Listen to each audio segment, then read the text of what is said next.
ќе даде и еден инпут за да можеме да развиеме информативни и едукативни алатки за работените во институциите, работиме со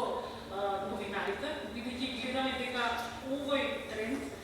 подразбира самите новинари да имаат одредени специфични знаења, вештини за детектирање на вакви дезинформацијски кампањи. Други од регионот ќе работиме на локални и регионални теми, бидејќи дезинформациите, особено ваков тип на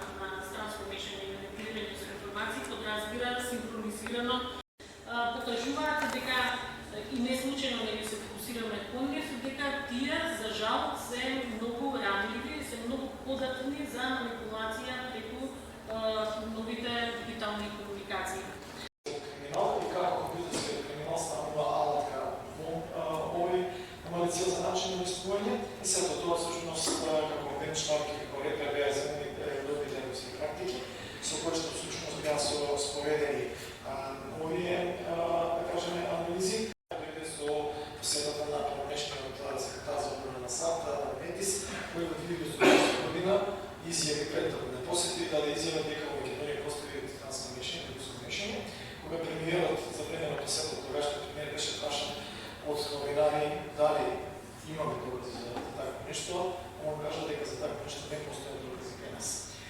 Времената година после тоа да почнеме неистите предизвици, а тие предизвици укажаа на тоа дека кога го праша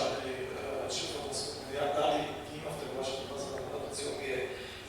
терористи, не рекоа да, на прашањето зошто не интервениравте, одговорот беше дека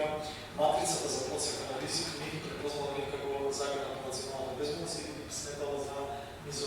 заграна. Апсолутно суверено и дека тоа е тоа кое што има човечка фактор. Во исто време, индиректно се